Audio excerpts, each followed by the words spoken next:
CO0238 के ये ऐसी चमत्कारिक प्रजाति थी जिसका कि वजन भी बढ़िया होता था और चीनी पता भी अच्छा। तो यानी कि किसानों के लिए और चीनी मिलों के लिए ये प्रजाति चमत्कारिक प्रजाति थी और जिसने एकदम कायाकल्प कर दिया। आज हमारा और इसका समाधान आखिर क्या, तो जो देसी विज्ञानी कहे जाते हैं, जो हमारे किसान हैं, उन्होंने इसका हल निकाल लिया है और वो है शून्य लागत प्राकृतिक खेती। जो शून्य लागत प्राकृतिक खेती जिसके जनक हैं पद्म श्री सुभाष पालेकर जी, और जो कि गौ आधारित खेती करते हैं। तो जो किसानों ने इस पे जो काम किया है वो वहाँ लाल सड़ रोग नहीं लगा है। तो इसके लिए हमारे जो शाहजहाँपुर में जो इसका काम देख रहे हैं, कामधेनु अवतरण अभियान के संचालक और जो राष्ट्रीय कामधेनु पुरस्कार भी जिन्हें मिला है, संजय उपाध्याय जी, जो लोक भारती से भी जुड़े हुए हैं और शाहजहाँपुर में लगभग 200 किसानों से यानी जो प्राकृतिक खेती करने वाले किसान हैं उनसे जुड़ करके शोध कार्य कर रहे हैं। हम उनसे जानना चाहेंगे कि कैसे CO0238 को रेड राट से हम बचा सकते हैं और उसका चमत्कारी परिणाम जैसा होता था उसे पा सकते हैं। तो आइए हम बात करते हैं। संजय उपाध्याय जी, आपका ये भारत न्यूज स्टूडियो में बहुत बहुत स्वागत है। आपके लिए भी बहुत बहुत नमस्कार और आपके सभी श्रोताओं के लिए भी बहुत बहुत नमस्कार। देखिए, ये जो विषय आपने अभी जिस पर आप काम करना शुरू किया है, ये वास्तव में हमारी जो उत्तर प्रदेश की अर्थव्यवस्था है वो कृषि आधारित अर्थव्यवस्था है। और इस कृषि आधारित अर्थव्यवस्था में भी गन्ना जो है वो एक प्रमुख उत्पादन। किसान जो है वो पश्चिम से लेकर पूरब तक, गोरखपुर में तमाम शुगर मिलों से लेकर और बागपत और मुजफ्फरनगर तक का पूरे प्रदेश में जो है वो गन्ना, और उस गन्ने में भी CO238 जब से ये प्रजाति आई थी उसके बाद से किसानों में चमक आ गई थी। उनके पास जो है उत्पादन वजन उनके लिए बढ़ के मिल रहा था और गन्ना मिलों के लिए जो है वो उसमें पड़ता ज़्यादा आ रहा था, यानी शुगर परसेंटेज ज़्यादा था। लेकिन इसी बीच में दुर्भाग्य से, अब मैं वैज्ञानिक तो नहीं हूँ, लेकिन शायद वायरस की बीमारी जो है वो रेड राट आ गई, जिसका रासायनिक खेती में कोई समाधान नहीं था। हम लोग उत्तर प्रदेश में 2011 से शून्य लागत प्राकृतिक खेती, फिर प्राकृतिक खेती, अभी सुभाष पालेकर खेती, ये चाहे जो भी नाम आप समझिए, जिस नाम से भी परिचित हो, ये जो पद्धति है, इस पद्धति से हम लोग 2011 से प्राकृतिक खेती को अपनाते हुए, चाहे दलहन हो, तिलहन हो, अनाज हो, और फिर मिठास हो, मसाले हो, फूल हो, फल हो, इस पर सब पर हम लोग जो है ये काम करते हुए आ रहे हैं। तो निश्चित रूप से गन्ने में हम CO238 भी हमारे किसान, शाहजहानपुर जिले की अगर हम बात करें तो प्राकृतिक खेती के कम से कम 2000 से ज़्यादा किसान जो है वो सीधे माननीय पद्मश्री सुभाष पालेकर जी से प्रशिक्षित है। और लोक भारती ने पूरे उत्तर प्रदेश ही नहीं, पूरे देश में जो है इसका अलग जगाई है और प्राकृतिक खेती के लाखों किसानों के लिए जो है हम लोगों ने प्रशिक्षण सीधे सुभाष पालेकर जी के साथ में मिलकर उनके आशीर्वाद से जो है वो 5-6 दिनों का प्रशिक्षण करवाया है। तो इस प्रकार से प्रशिक्षित किसानों ने 238 जो है पूरे जितने भी उसके आयाम होते हैं, सह फसली होगी, गन्ने से गन्ने की दूरी क्या होगी, आँख से आँख की दूरी क्या होगी, लाइन से लाइन की दूरी क्या होगी, प्रशिक्षण का ये अभी सत्र नहीं है इसलिए वो एक अलग बात है। वो सारी चीज़ों को जब नापते हुए किया तो किसानों तक, जब प्राकृतिक खेती के किसानों तक पहुंचा कि CO238 में कुछ बीमारी आ गई है, तो उन्हें बड़ा आश्चर्य हुआ। उन्होंने अपने खेत में देखा, वहां कुछ दिक्कत ऐसी दिखाई नहीं पड़ी।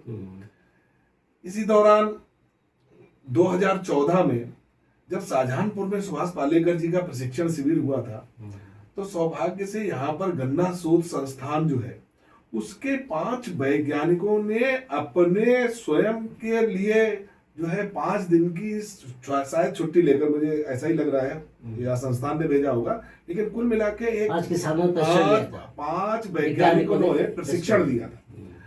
और उन 5 वैज्ञानिकों ने जो प्रशिक्षण दिया था, जब उनके लिए ये बात बताया गया कि भाई अपने जो शून्य लागत प्राकृतिक खेती या प्राकृतिक खेती का जो किसान है, उनके खेतों में ये CO238 में ये बीमारी नहीं आ रही है, एक बार आप देखिए इसके लिए कि जो है इसका कैसे हो सकता है।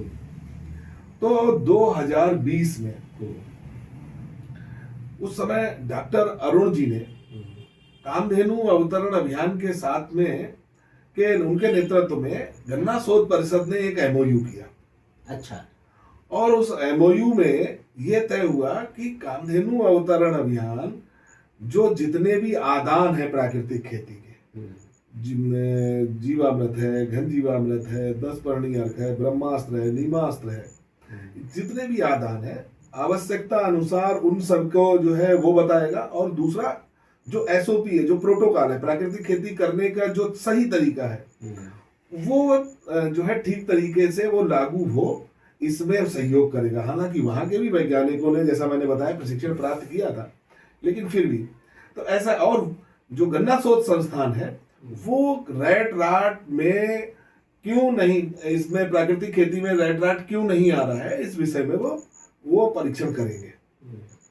इस विषय में हम लोगों ने जब ये काम शुरू किया मिलकर, तो कामधेनु अवतरण अभियान ने जीवामृत और 10 पर्णी अर्क वगैरह सारी चीजें मिलाकर ये निश्चित रूप से जो है हम लोगों ने देना उनके लिए शुरू किया। अब मुझे नहीं पता, अभी पिछले 4 वर्षों से तो उनकी तरफ से कोई डिमांड नहीं आई है कामधेनु अवतरण अभियान के लिए। उनका काम तो जो जिन किसानों ने किया शून्य लागत प्रति खेती, उसमें रेड राट नहीं लगा, उसमें कहीं रेड राट लगी नहीं रहा है। और उन सारे खेतों पर जब जिस समय ये शुरू किया था, अब तो डॉक्टर अरुण जी शायद रिटायर हो गए हैं, उन्होंने शुगर मिलों के लिए भी 10 पर्णी अर्क नाम का एक आदान है, एक इनपुट है, उससे जो है वो जो है हम लोगों ने बनाकर दिया था। उन्होंने किसानों के लिए गन्ना शुगर मिल के माध्यम से भी दिल बंटवाया था। और खास बात इसमें एक और जोड़ना चाहेंगे कि जो इसके जनक हैं CO 238 के, कल वो हमारे स्टूडियो में आने वाले थे, लोनी चीनी मिल में थे डॉक्टर बक्शीराम यादव जी, और जिनको पद्मश्री भी सम्मान मिला है। तो उनसे बात हमारी हुई, तो उन्होंने कहा कि जो किसान ठीक से खेती कर रहे हैं वहाँ ये बीमारी नहीं है। देखिए क्या और है? जो एक और भी है, जो कल निदेशक जी से बात हमारी हुई, डॉक्टर BK शुक्ला जी से, उन्होंने एक जो जानकारी दी तो बड़ी चौंकाने वाली। उन्होंने कहा कोई भी प्रजाति, एक प्रजाति संतुलन होना चाहिए, इकट्ठा नहीं। एक आपने 86% हो गई थी, यानी कि एक छत्रराज था, जबकि उन्होंने कहा 40% से ज़्यादा कोई हो ही नहीं सकती, होना नहीं चाहिए। अगर एक साथ होगी तो अगर रिमूव होगी तो एक साथ होगी, संकट आ गया।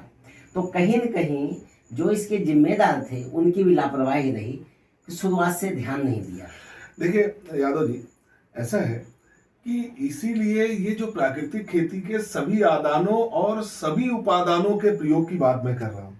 प्राकृतिक खेती में हम सहफसली की बात करते हैं, हम आंख से आंख की दूरी जो है वो कम से कम 2 फीट की दूरी की बात करते हैं, हम लाइन से लाइन की दूरी कम से कम 4 फीट की बात करते हैं। कई जगह तो हमारे जो है, अगर हम पश्चिम में थाना भुवन में एक धर्मपाल जी एक हमारे किसान है, वो तो 8 फीट पे लगाते हैं और उत्पादन कम नहीं होता है, और बीच में सहफसली लेते हैं। 8 फीट पे लगाने का फायदा क्या होता है कि बीच में पूरे, अगर आप ट्रैक्टर से खेती करना चाहें बढ़िया हो जाएगा, तो पूरा बढ़िया से ट्रैक्टर आपका निकल जाएगा। आप साथ में, आप उसके साथ में अगर गेंदा लगा दें तो सोने पे सुहागा हो जाता है। गेंदा की जड़ों में से कुछ वो इस प्रकार के रसायन के लिए स्रावित करता है कि जो मिट्टी के अंदर होने वाली जो वायरस की बीमारियां हैं, और रेड राट भी एक प्रकार की जो है फंगल इंफेक्शन है, तो वो जो है चाहे वायरस की हो या फंगल इंफेक्शन हो, मुझे पता नहीं है, जो भी हो, तो वो उसके लिए जो है उससे लड़ने की क्षमता जो है, तो गुलाब, माफ करिए, गेंदा की अगर हम फसल कर लें। इसके अलावा जो प्राकृतिक खेती में जो 10 पर्णी अर्क है, और 10 पर्णी अर्क से अगर हम जो है वो उसका उपयोग करें लगातार नियमित तरीके से, बीजामृत से हम बीज का शोधन सही तरीके से करें, घन जीवामृत जो है बुवाई से पहले हम पर्याप्त मात्रा में डालें, ताकि जो है ऑर्गेनिक कार्बन अगर हमारे खेत का ठीक ठाक हो जाए। जैसा कि मैं आपके लिए बताऊं, अभी बहुत जल्दी, मुझे लगता है 3-4 दिन पहले, एक हमारे रमापुर गांव है तिलहर में, ब्लॉक तिलहर शाहजहानपुर में, वहां के एक किसान की हमने जो है वो मिट्टी चेक करवाई। आप देखिए 0.86 ऑर्गेनिक कार्बन, 0.86 ऑर्गेनिक कार्बन, जिले का रेयर है, बड़े से बड़े किसान के लिए हम जब देख सकते हैं। सामान्य तौर पे कितना रहता है इसमें सामान 0.2 के आसपास है हमारे जिले में, और 0.86 है। सरकारी लैब से चेक किया हुआ है, उसका हमारे पास में डॉक्यूमेंट्री प्रूफ है। वो प्राकृतिक खेती का प्राकृतिक खेती कर रहे हैं पिछले 10 वर्षों से। तो जब इस प्रकार की स्वस्थ जमीन होगी तो हमें तो तो 10 रेट राट वगैरह वो आएगा। वो यानी आएगा। जब हमारा शरीर स्वस्थ है तो प्रतिरोधक क्षमता उतनी रहती तो छोटे मोटे ये रोगों को नहीं लोग आते। आते नहीं। यानी कि हमने जमीन को बंजर बना दिया। जो धरती माँ हमारी जहाँ से जन्म होता है तो उनको जब हम बांझ बना देंगे और जब पोषक तत्व चाहिए जो उनको हम नहीं देंगे, जो रसायन पे निर्भर करेंगे, तो उससे बीमारियां तो लगना ही है। और इसी का CO 238 जिसने कि पूरे उत्तर प्रदेश में एक नई क्रांति ला दी, जो मिठास का उत्पादन इतना ज़्यादा हो जाए। और हम कह सकते हैं जब कोई घर में खुशी का माहौल हो, कुछ अच्छा होता है तो कहे कुछ मीठा हो जाए। और यानी कि जो खुशहाली का प्रतीक जो है गन्ना है, यानी मिठास है। अब मिठास में आज संकट है, तो इस संकट का समाधान प्राकृतिक खेती आप मानते हैं। बिल्कुल, बिल्कुल। अच्छा, एक जो MOU आपने बताया कि जो साइन हुआ था उस पर कुछ काम हुआ नहीं?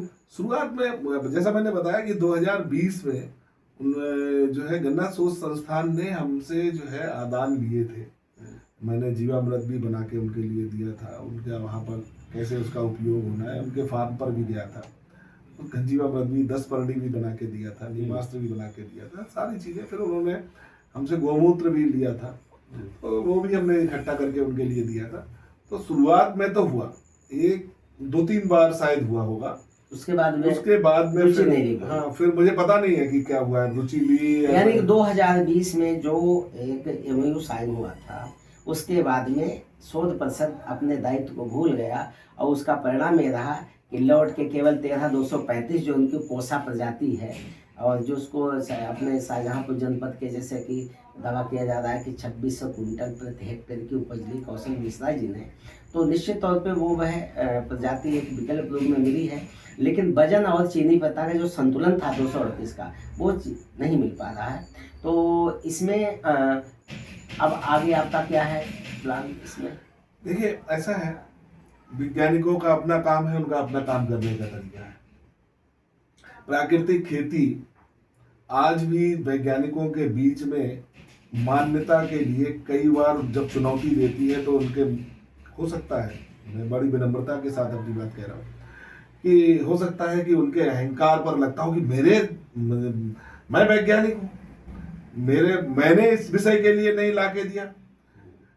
कई ICAR से लेके कई जगहों पर इस प्रश्न के लिए ये प्रश्न उठता है। लेकिन हमारे पास मॉडल है, किसान के घर में कोठियां भर रही हैं, परिणाम है, तो हमारे पास परिणाम है, लाखों किसान कर रहे हैं। उत्तर प्रदेश के मुख्यमंत्री जी इस विषय को लेकर बहुत ज्यादा संजीदा है। शाहजहांपुर के जो जिला अधिकारी हैं वो भी इस विषय को लेकर बहुत संजीदा है। और रही बात लोक भारती की, लोक भारती तो ये मूल विषयों में से एक विषय है। और हम आगामी 19 जुलाई के लिए 19 जुलाई 2025 में जैसा हम लोगों ने तय किया है, उसके हिसाब से पुवाया की 78 ग्राम सभाएं हैं। 78 की 78 ग्राम सभाओं के में से चुनिंदा किसानों के लिए प्रशिक्षण देने जा रहे हैं। 8 न्याय पंचायतों में इस समय हमारी पूरी तैयारी चल रही है। 8 न्याय पंचायतों में इस समय मीटिंग चल रही है।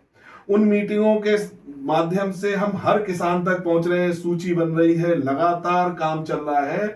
और 19 तारीख के लिए हम लोग जो है वो पुवाया क्षेत्र में एक सघन प्राकृतिक खेती का, और जो गन्ने का, याद रखिए कि वो गन्ने का क्षेत्र है, एक गन्ने के क्षेत्र को हमने चुना है, और वहां पर हम प्राकृतिक खेती के प्रत्येक गांव तक पहुंचाने जा रहे हैं। और आप रबी की फसल से आप देखेंगे कि हर एक गांव में प्राकृतिक खेती करने वाले कुछ ना कुछ लोग होंगे।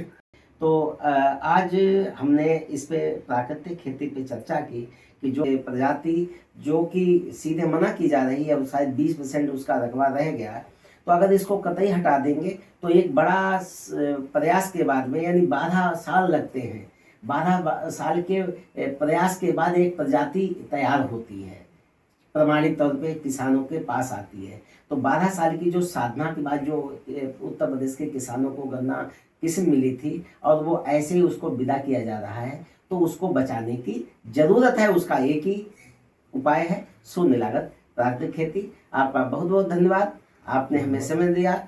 बने रहिए हमारे साथ, देखते रहिए यंग भारत न्यूज। बहुत बहुत धन्यवाद। नमस्कार।